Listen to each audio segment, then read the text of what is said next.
now. Good afternoon, good morning, good evening, wherever in the world you are. Welcome to our special breakout show with me, Lillian Abogo of the Shine Out Loud show. And I am blessed to have the two ladies who make up part of Soulful women. And these women are just fantastic because their motto is about excellence, brand excellence in Black businesses. And they've created a platform to showcase Black businesses in a way that says we're here, we're excellent, and we're not going anywhere. And I have Zara and Alysia joining me today, who make up two of the partners, and we are missing the third partner who can't make it today. Hello, ladies. Hi. How you doing? All right, so let's jump in, and I will allow you, because I have the introductions ready, but I will allow you to tell me what actually brought three of you together today to start Soulful Ladies. And I used to say three of you because there are three of you. So, Alysia, do you want to introduce your partners and tell us what brought you to Soulful Ladies? It's Linda, sorry. Oh, I am so sorry. Alicia's the one missing. Sorry. So I'm with Zara. Hi. And we're part of Sow-full. And what inspired us to set up Soulful was the gap that we saw between customers' awareness of Black-owned businesses that are actively out there and within their reach. And so we were inspired to kind of create a platform that brought the two together and illuminated the Black excellence, the Black businesses, the Black entrepreneurs that were out there and thriving. Okay. And, we keep talking about Black businesses, especially there seems to be a throw of Black businesses coming forward at the moment. When you consider what Black excellence means, we have so many different phrasings, from Black girl magic to Black excellence, Black this, Black that. What does excellence mean to you? And why do we need to really start cultivating our own excellence? Zara, I'm going to give that question to you. Well, basically, it's just about the great stuff that we're doing, things that are encouraging, especially our younger generations, to now follow examples of being an influential person, somebody that you can look up to, and just it's all things that are great within the Black community. It's great to have businesses, it's great to be successful, it's great to have an income coming in that you generate yourself, but it's also good to have these things shown to the younger generation so that they can feel like, I can do that. I can be the next big thing. And there's so much stuff out there that people just don't know about. So it's just to expose everyone to, and also to encourage group economics. Okay, so it's not just about let's own a business, it's about creating an education for the younger ones behind us. Exactly. It's about saying we can actually create with our own hands money that sustain us.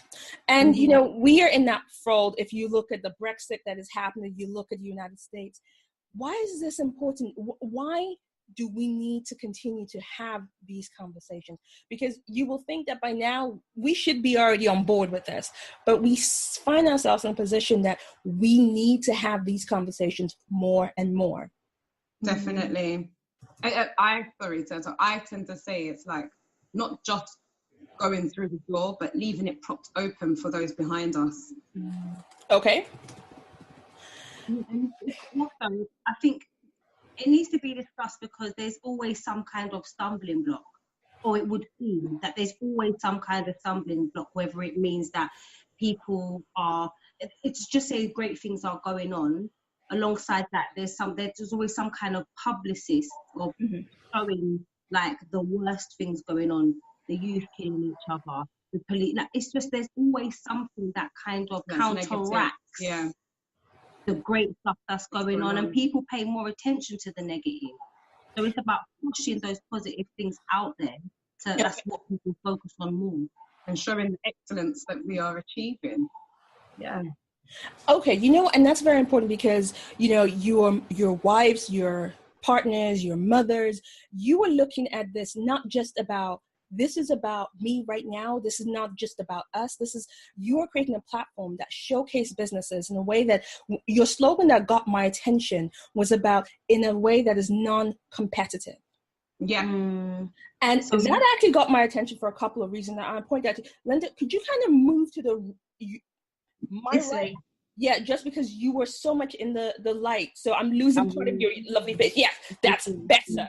That's better. Thank you so much. So, the reason why that actually struck a chord, because when we talk about businesses, we've been taught that to be an entrepreneur, you got to hustle, you got to do this, you got to be this way, you got to, you got to beat to the top and, leave other people behind you. And yet we also give prizes to people who are athletes who actually compete. So your slogan about non-competitive building of businesses, why did you take that stance? Who's that? Okay, so I'm going to this is for both of you. Yeah. I can just stay on it. I believe that you thrive better, and not to say that competition is not healthy, but support is a much better tool. So when we support each other and build each other without the feeling of, oh, I've done something wrong, that means I'm failing. Or this person's better than me, or look over there, she's achieving it.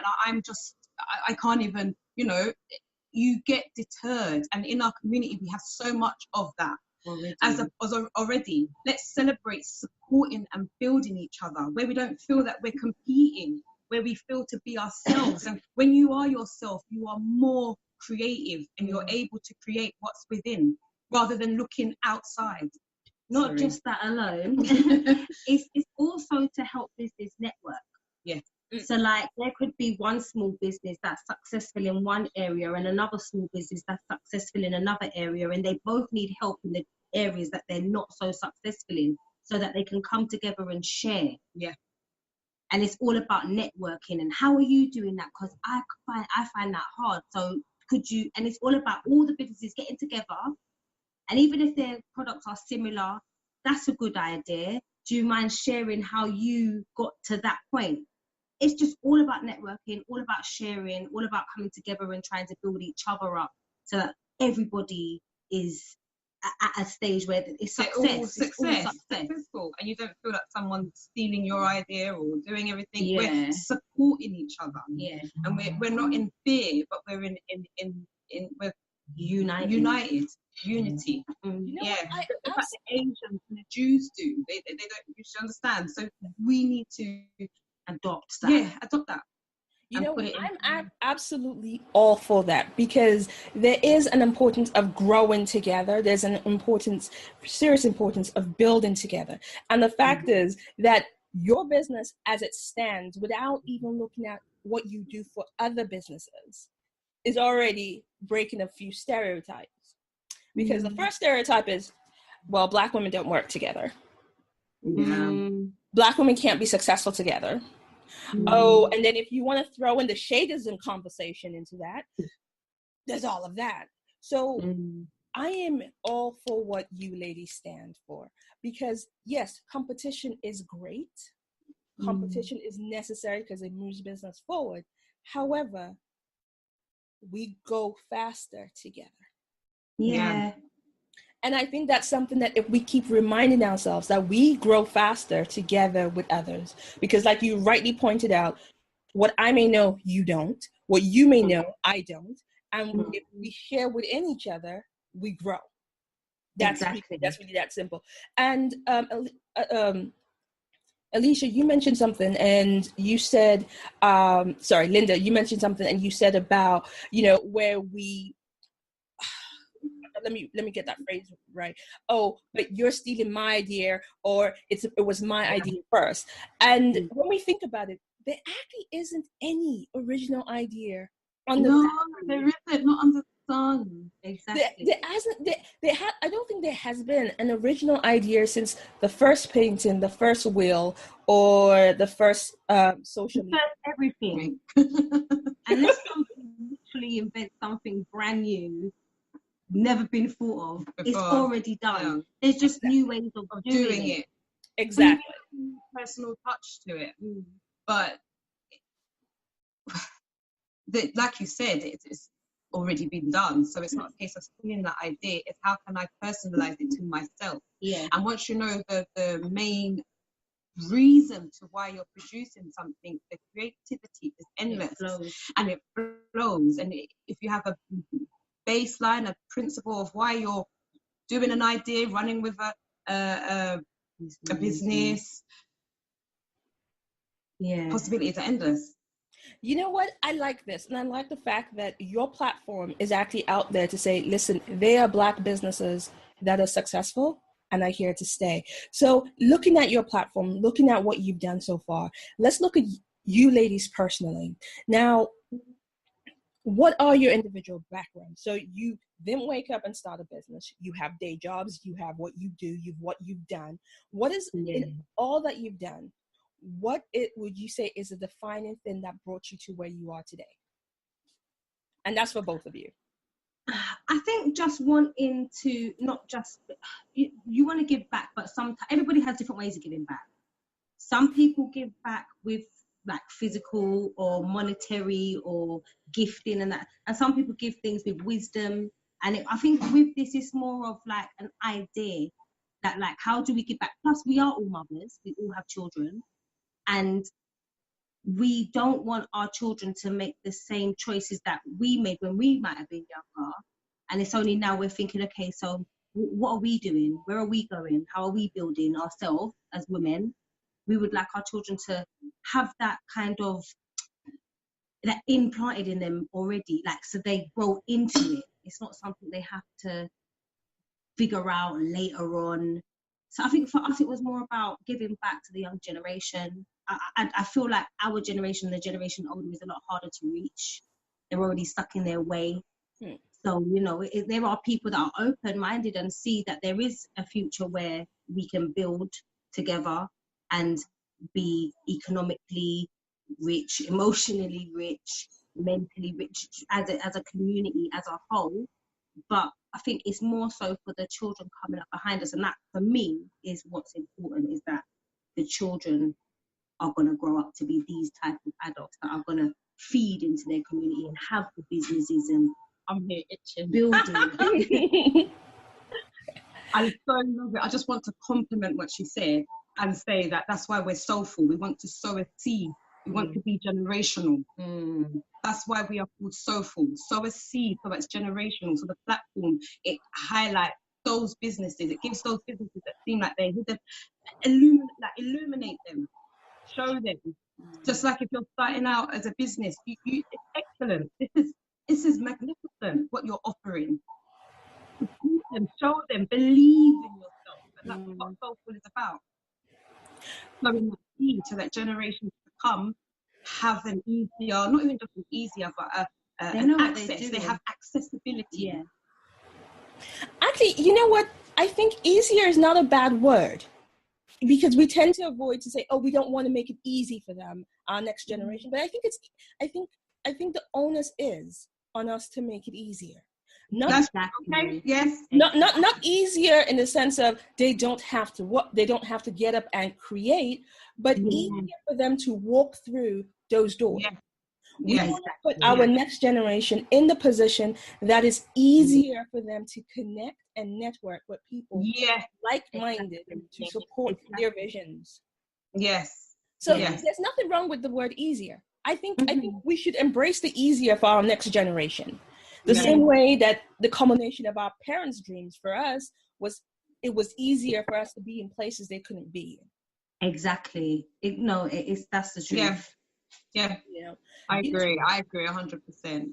You know, so I, you know, and Linda, I'm going to ask you a question. Looking back at your past, looking at, you know, if you look over your shoulder to your 18-year-old self, what is the first thing you will say to your 18-year-old self about the journey that she's going to go on?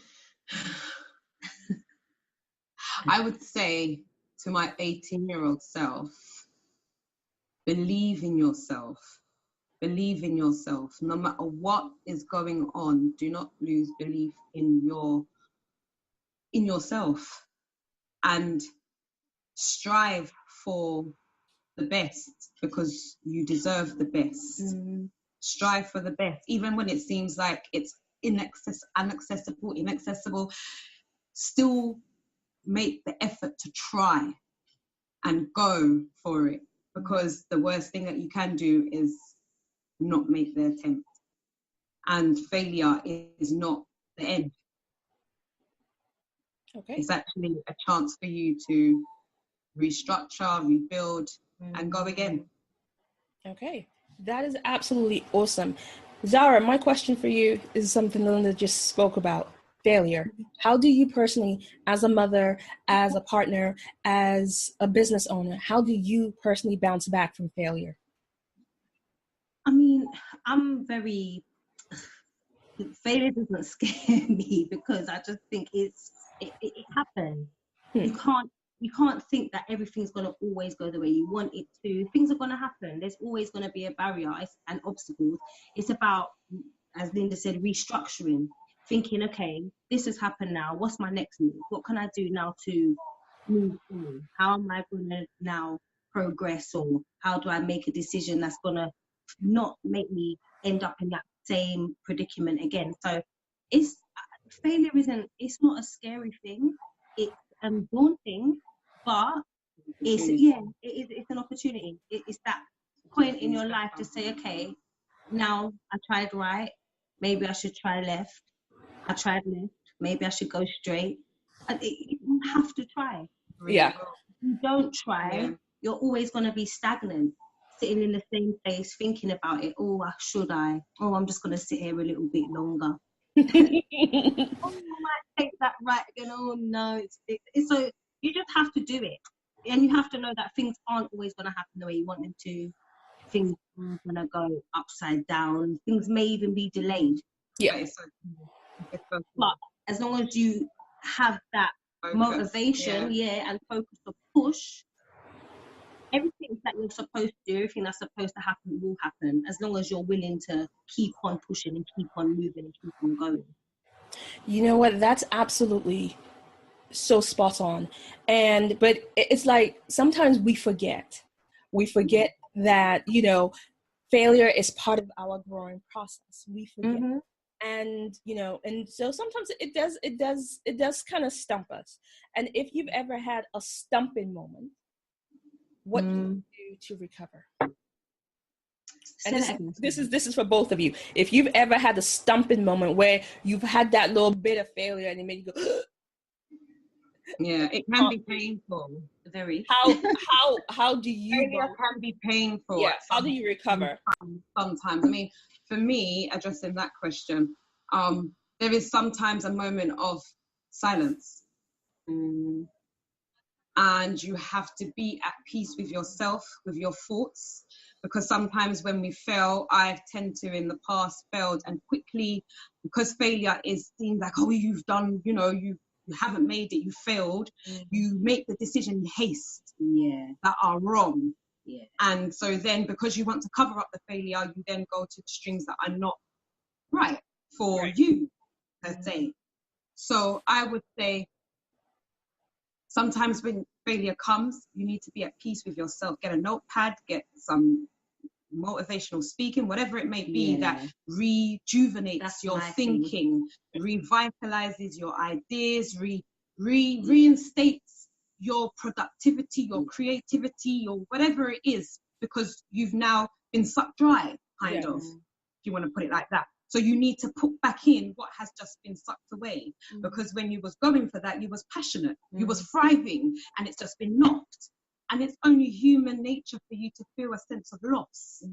So then you need to rebuild your mind, rebuild your thinking, even if it's going to the gym and whilst you're listening to the thing, you have a eureka moment. You all of a sudden feel refreshed and rejuvenated. And it could be different for everybody. It could be going on walks down the park. It could be anything. It could be just sitting in your room with a pen and notepad, or just listening to whatever calms and soothes your mind or thinking. But you need that quiet time sometimes after failure, just to kind of reevaluate and reinstate your thinking and mental state. Yes.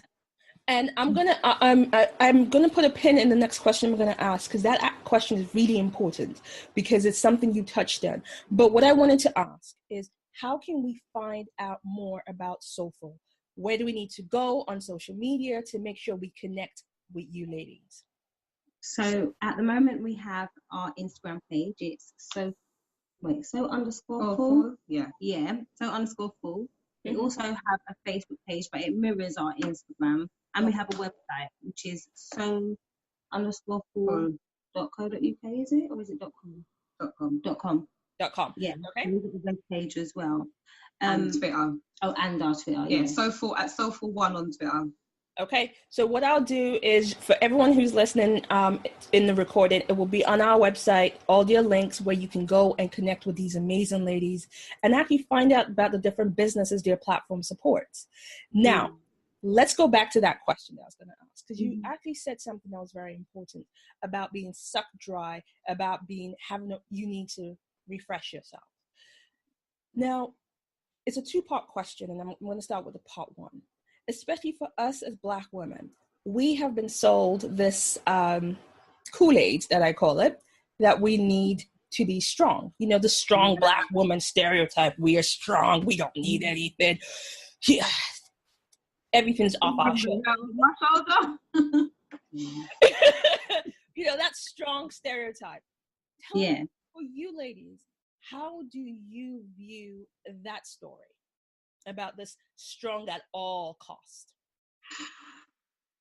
That's how I view it. It doesn't work. I mean, for me, I'll be short and brief.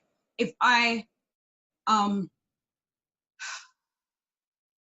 mean, some people don't have anybody, but I am blessed to have, these are my, Alicia's not here, and Zara who's here. They're my sisters, and from secondary school till now, we've been, and this friendship's been going. And even besides them, sometimes, you know, I will be like, oh, I've got to be strong. I mean, I was. Yeah. I think if they will retell our characters, we're all like that.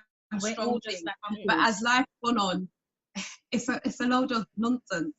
Having a cry is the best thing ever. But you're made to think like, you can't cry. Yeah. I'm not going to cry, because if I cry, I'm weak. And I can't be weak, because if I'm weak, people are going to walk over me. And if people walk over me, that means I'm this. It's like, literally, it's a list that goes on and on and on and on. And you end up feeling like, you just end up being a really tough, hard exterior. And me personally, I've had experiences where I'm so like, nobody can't hurt me, that's not gonna upset me, I've been through worse than that, and I've come out the other end, so whatever, that people start looking at you like you're cold and you're heartless, and then you fit into a brand new stereotype that's been created of this cold, heartless person who doesn't care, and then all of a sudden you start feeling to yourself like, okay, so I'm not allowed to cry, I've got to be strong all the time. But now that I'm not allowed to cry and I've got to be strong, I'm cold and I'm heartless and I've got no feelings. Like, what do you want me to do? I could be left. Like, where am I supposed to go? Where do I fit in? So I think for women, it's like, you have to brush that aside. It literally, you have to start going inside yourself and saying, I'm supposed to cry, actually. Everybody is. Human nature. It makes it's you got angry. Nothing. It does. It builds up this anger. Really if you does. don't release tears are a way, I always say to speak to God, but tears are a way to release stuff that you've conjured up inside. And that's where the stereotype angry Black woman comes from. Yeah. But it derives from the fact that you demanded that I'm strong. So it's like, it's so contradicting, because you've made a demand that I'm strong and I must hold up this and I must be this strong and independent, and then all of a sudden I'm angry. Exactly. So then it boomerangs to something else. But it does show in our generation that we have carried that. 100%. Yeah. And it's something that kind of we want to show as women, that it's okay to cry and actually be feminine and not always strong. It's okay. Yeah. Those moments count as well in your journey. Okay. So now I have the other question, and this is the other question that I wanted to ask. How do you all three, and I know, your third is not here.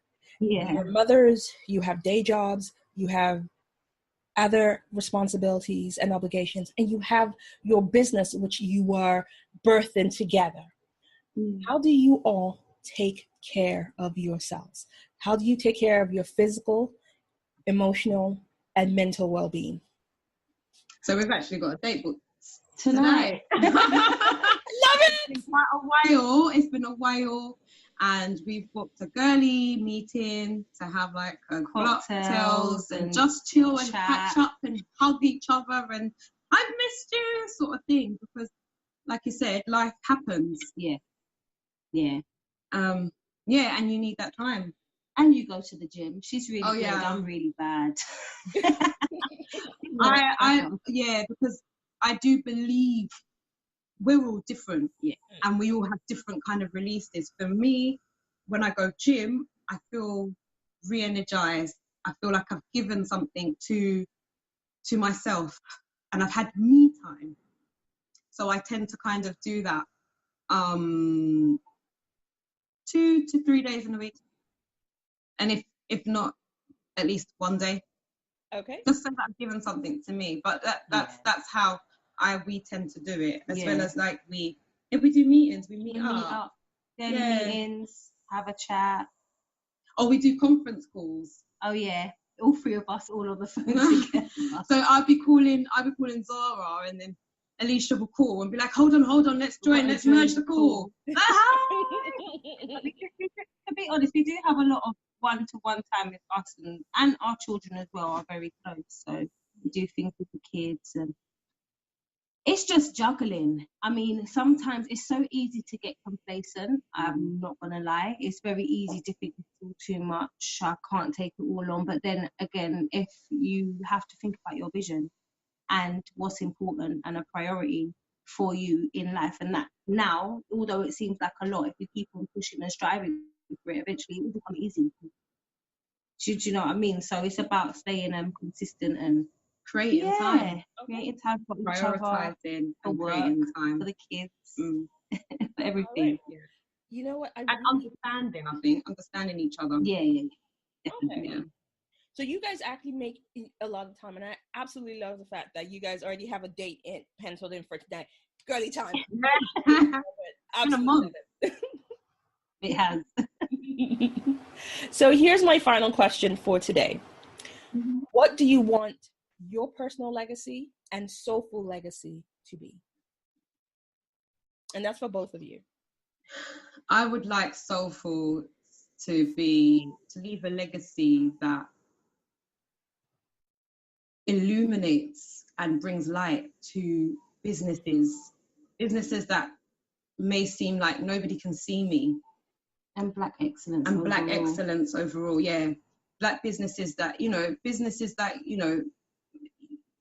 don't know how to say, but like you be a business and you just started out and you're like struggling, and you come across Soulful and it meets all those requirements that you were looking for. You don't feel strained to compete, although you know what your competition out there because you've done your market research as a business, but you don't feel in a position where you're put out of your depth and you're able to thrive because Soulful offers those facilities.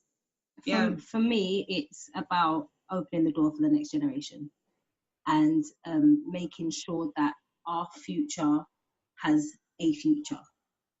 So yeah, that's hopefully. And we're business minded. Yeah, what we'll end up leaving behind is something that is just a door opener, that people can see that this is where we're at, this is what we have to offer, and it just grows and grows and grows and grows and grows. It doesn't stop. Okay. And investing and keeping money in your community is actually a positive thing. Yeah. A building thing, something that is necessary, part of your rule when you go into business. I'm going to give to my community. That's what we want to leave, just like all the rest of the other communities. I started a business. Okay, what's on my agenda with this business? One of it is to give to my community. Mm-hmm. Yeah. All right, those are very powerful legacies. And ladies, I cannot wish you more than the best in your endeavors and the work that you do. And do keep us posted on any events you have coming up, anything that you want us to. We're not going to give a date yet, but we hopefully have one in the near future. All right, so keep us posted. We'll want to see it on our timelines and share with us. And I will love to interview you, ladies, all three of you again. Yeah. So we'll make that work offline. We'll make this work. But once again, thank you so much for being on our breakout show, and thank you for your time. Thank you for having us, Lydia. Bye. Bye.